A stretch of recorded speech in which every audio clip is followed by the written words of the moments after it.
तो आज के इस क्लास में हम BA 4th semester major paper psychology के यूनिट 3 जिसमें आपको फोबिया के कारण, लक्षण ये सब के बारे में पढ़ना है। तो आज के इस वीडियो में हम यही सब पढ़ेंगे, तो वीडियो को अंत तक ज़रूर देखें क्योंकि ये वीडियो आपके लिए हेल्पफुल रहने वाला है। तो चलिए शुरू करते हैं। सबसे पहले फोबिया क्या है इसके बारे में जान लेते हैं। फोबिया एक विशिष्ट स्थिति, जीवित प्राणी, स्थान या वस्तु के प्रति एक तीव्र तर्कहीन और अक्सर भारी भय की प्रतिक्रिया है। रोजमर्रा के डर के विपरीत फोबिया इतने गंभीर होते हैं कि वे लगातार और महत्वपूर्ण रूप से किसी व्यक्ति के जीवन को बाधित कर सकते हैं। फोबिया से पीड़ित व्यक्ति अक्सर पहचानते हैं कि उनका डर तर्कहीन है, लेकिन इसे नियंत्रित करने में असमर्थ महसूस करते हैं। फोबिया एक प्रकार का चिंता विकार है। तो अब हम फोबिया के लक्षण, प्रकार और एगोराफोबिया के बारे में भी जानेंगे। तो अब हम फोबिया के लक्षण के बारे में पढ़ेंगे। भय के लक्षण शारीरिक, मानसिक और व्यवहारिक प्रतिक्रियाओं के रूप में प्रकट हो सकते हैं, जबकि भयभीत वस्तु या स्थिति के सामने आते हैं या यहाँ तक कि जब उसके बारे में सोचते हैं। फोबिया 3 प्रकार के लक्षण दिखाते हैं। तो पहला है आपका मानसिक या मनोवैज्ञानिक लक्षण, दूसरा शारीरिक लक्षण, तीसरा व्यवहार संबंधी लक्षण। तो पहला लक्षण है मानसिक या मनोवैज्ञानिक लक्षण।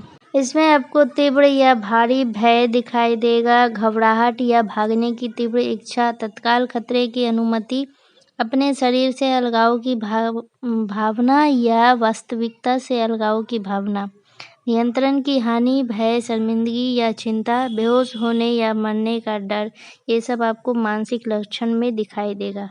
तो दूसरा लक्षण है शारीरिक लक्षण। इसमें आपको तेज धड़कन, तेज गति या तेज हृदय, पसीना आना, गर्मी लगना या ठंड लगना, हिलना या कांपना, मलती, पेट खराब होना या दस्त, सीने में दर्द या जकड़न, सांस लेने में तकलीफ या घुटन महसूस होना, चक्कर आना, हल्का सिर दर्द या अस्थिरता महसूस होना, बेहोशी, पीलापन, संकुचित या सुरंग दृष्टि, सुन्नपन या झुनझुनी, सनसनी, शुष्क मुंह, ये सब आपको शारीरिक लक्षण में दिखाई देगा। जिस भी इंसान के अंदर ये सब दिखाई दे, इसका मतलब है कि वो फोबिया के शारीरिक लक्षण से पीड़ित है। व्यवहार संबंधी लक्षण, ये आपका तीसरा लक्षण है। इसमें सक्रिय रूप से ट्रिगर्स या उन स्थितियों से बचना जहां फोबिया का सामना हो सकता है। यह परहेज व्यक्ति की जीवन शैली, दिनचर्या या आदतों को महत्वपूर्ण रूप से बदल सकता है। ट्रिगर से बचने के लिए जानबूझकर जीवन विकल्पों में बदलाव करना, जैसे तूफान के डर से तटीय क्षेत्र से दूर चले जाना, सकारात्मक जीवन परिवर्तन से बचना ताकि ट्रिगर्स का सामना न करना पड़े, जैसे जल भय के कारण पानी के दृश्य वाली नौकरी को अस्वीकार करना।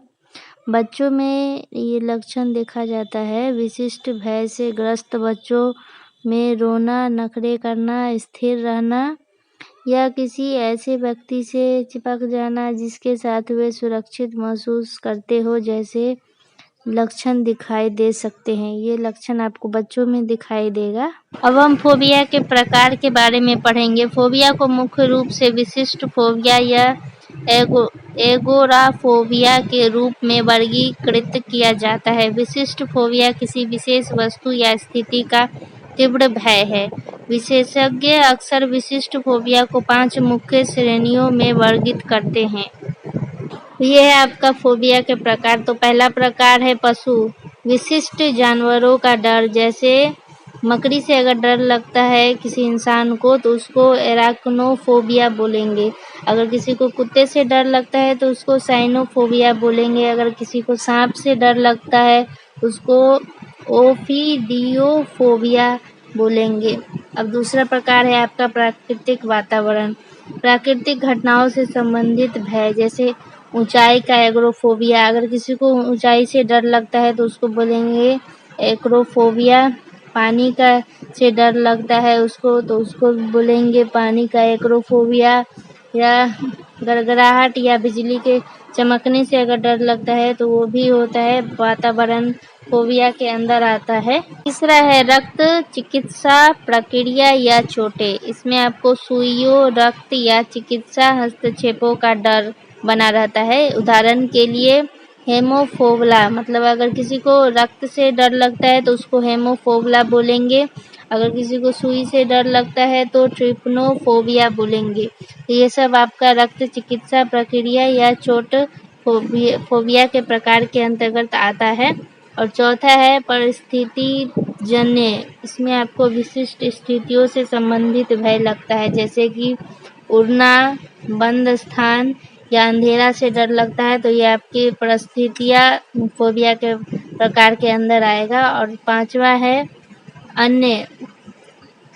इस श्रेणी में कई अन्य विशिष्ट भय शामिल है, जैसे क्लोरोफोबिया, जोकर, इमेटोफोबिया, उल्टी, पायरोफोबिया, आग, टाइप्रोफोबिया, छिद्रों का समूह। तो 5 प्रकार के फोबिया होते हैं जो अभी हम इस स्लाइड में पढ़ चुके हैं। तो चलिए अब हम आगे बढ़ते हैं। तो अब हम जानेंगे एग्रोफोबिया के बारे में। ये भी फोबिया का प्रकार ही है। तो एग्रोफोबिया एक तरह का रोग है जिसमें ऐसी जगहों या स्थितियों का डर होता है जहां से बच निकलना मुश्किल या शर्मनाक हो सकता है, या जहां मदद उपलब्ध नहीं हो सकती है। इसमें अक्सर खुली जगहों, भीड़ में या घर से बाहर अकेले रहने का डर शामिल होता है। इसको हम एग्रोफोबिया बोलते हैं। सामाजिक भय, जिसे सामाजिक चिंता विकार के रूप में भी जाना जाता है, सामाजिक स्थितियों के बारे में अत्यधिक चिंता है जो आत्म अलगाव की ओर ले जा सकता है। ये था आपका एग्रोफोबिया के बारे में। तो अब हम फोबिया के कारण के बारे में पढ़ेंगे कि क्या क्या कारण की वजह से फोबिया होता है। फोबिया विकसित होने के सटीक कारणों को पूरी तरह से समझा नहीं जा सका है, लेकिन माना जाता है कि कई कारक या प्रक्रिया इसमें योगदान करती है। तो क्या क्या है वो हम आगे पढ़ेंगे। तो आपका पहला कारण है दर्दनाक अनुभव। किसी दर्दनाक घटना या प्रत्यक्ष अनुभव करना या किसी अन्य के साथ ऐसा होते देखना दर्दनाक अनुभव का कारण बन सकता है। उदाहरण के लिए लगभग डूबने की जल भय हो सकता है। ये था आपका फोबिया का पहला कारण। और दूसरा कारण है आनुवंशिकी। आनुवंशिक प्रवृत्ति हो सकती है। कुछ प्रकार की फोबिया विशेष रूप से पशु, रक्त, चिकित्सा संबंधी प्रक्रिया, चोट और स्थितिजन्य भय उन व्यक्तियों में होने की अधिक संभावना है जिनके रिश्तेदार उस प्रकार के फोबिया से ग्रस्त हैं। ये है आपका तीसरा कारण सूचनात्मक संरक्षण। किसी भयभीत करने वाली वस्तु या स्थिति के बारे में जानने या बार-बार देखने या सुनने से फोबिया विकसित हो सकता है। तो ये था आपका तीसरा कारण। और चौथा कारण है सीखा हुआ डर। लोग दूसरों के डर को देखकर फोबिया सीख सकते हैं। यह एक कारण हो सकता है कि क्यों अति संरक्षणात्मक माता-पिता वाले व्यक्ति विशिष्ट फोबिया के प्रति अधिक प्रवण हो सकते हैं। चल रही चिकित्सा स्थितियां या स्वास्थ्य संबंधित। ये आपका चौथा कारण था। और पांचवा कारण है चिंताएं। दीर्घकालिक बीमारियों से पीड़ित लोगों में फोबिया की संभावना अधिक हो सकती है। दर्दनाक मस्तिष्क की चोटें, मादक द्रव्यों का सेवन और ये आपका पांचवा कारण था। अब छठा कारण है अवसाद। इन कारकों को भी भय के विकास से जोड़ा गया है।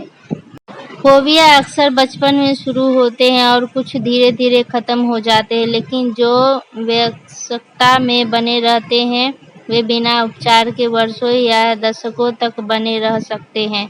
तो ये था आपका फोबिया का कारण, जिसमें आपको 6 कारण हम लोग पढ़ चुके हैं और 5 प्रकार के फोबिया होते हैं। और क्या क्या हम इस वीडियो में पढ़े, तो इस वीडियो में हम एग्रोफोबिया के बारे में पढ़े, फोबिया किसे कहते हैं ये भी पढ़े, और फोबिया के 3 लक्षण होते हैं इसके बारे में भी पढ़े। तो आज के वीडियो में बस इतना ही। आपको फोबिया के बारे में बस इतना ही पढ़ना था। तो वीडियो अच्छा लगा हो, हेल्पफुल रहा हो तो वीडियो को लाइक, शेयर एंड सब्सक्राइब करें और अपने दोस्तों को भी शेयर करें। तो इस टॉपिक पे अगले वीडियो में कुछ ऑब्जेक्टिव क्वेश्चन रहेगा और प्लस में सब्जेक्टिव क्वेश्चन भी रहेगा। तो मिलते हैं अगले वीडियो में। धन्यवाद तब तक के लिए।